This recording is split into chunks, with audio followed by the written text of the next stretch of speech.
With us on the broadcast this minute is Reham Khan, who is a senior journalist joining us from Islamabad. Reham, thanks very much for being here with us. What do you make of Imran Khan's claim that this no-confidence motion is the result of a foreign-funded conspiracy to topple his government? Molly, think that this is just one of those things where he's made a career in fabricating stories. And I think he is trying to project himself as Zulfikar Ali Bhutto Shaheed, and wants that sort of safe exit policy of showing himself as a martyr, somebody that the West is out to get him. So for a man who proclaims to know the West better than anyone else, and the man who's been promoted, projected, and celebrated by the West for a few decades, if not less, for him to use this is pretty sad. Nobody believes this foreign conspiracy hocus pocus. And I think this is because of the Zulfikar Ali Bhutto. If you remember that in 1977, there was this letter that was meant to be behind an effort by the West to oust Zulfikar Ali Bhutto. But Imran, by any standards, no matter which way you look at him, is no Zulfikar Ali Bhutto. And this is just a fabricated story. It is an embarrassment.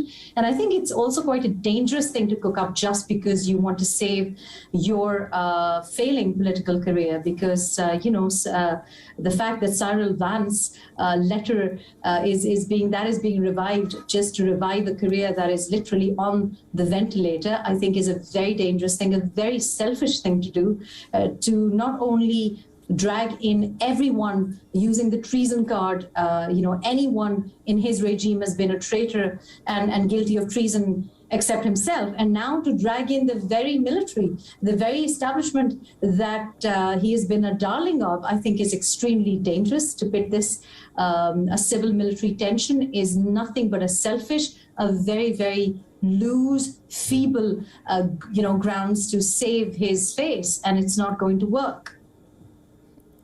Right. Are you surprised with the way things have panned out over the last few days, or did you expect Imran Khan to find himself in this position? I'm not surprised by anything that Imran does. I've known him for a very long time, and long before anyone else. I saw through him. It took me a lot quicker to see through him. Everything that I know of him, people are seeing it now.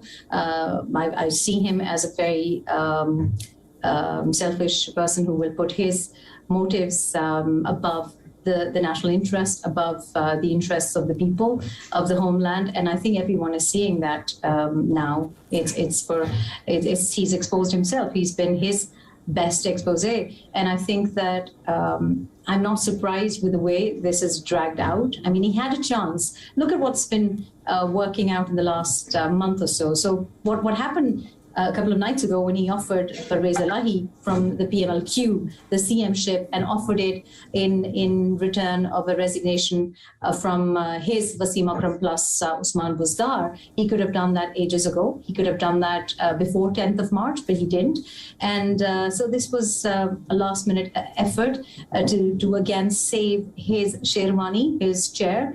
And I think the way he's played, he could have done this with a lot more grace. Obviously, we've known for a while that he's been asked to politely step down, offer his resignation, but he didn't want to do the graceful thing. Grace is not something that I equate with Imran. And I think even this afternoon, what has happened, the quiet meeting with the Chief of Army Staff, the DGISI, the visit to the Prime Minister House, just before an announcement that Imran was going to address the nation, I think is a little bit of a hint of how he needs to be restrained. And I think that he's playing a very dangerous game, and it cannot go on for much longer. The fact that he has been voted out by his very party, not even the coalition partners, is really the ultimate litmus test to prove that the opposition, particularly the PMLN, and the Pakistan People's Party have got the popular vote in Imran's parliament.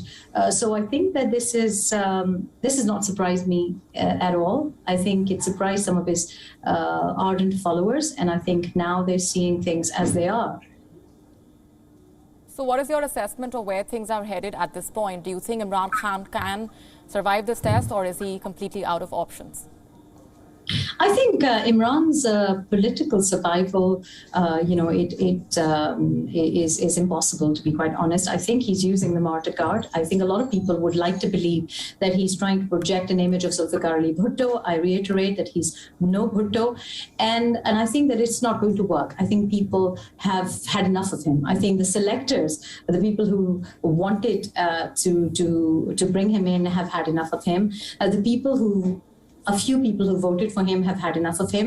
Everyone has had enough of him. The whole region has had enough of him.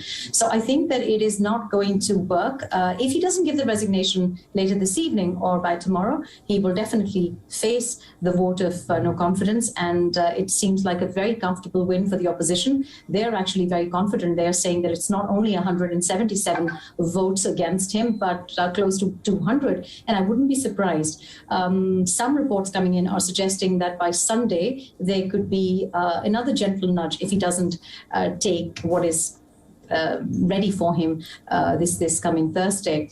And some have even suggested that there could be an potential oath-taking by the 5th of April. So it looks like a very interesting birthday for me, which happens to be on the 3rd of April. WION now available in your country. Download the app now. Get all the news on the move.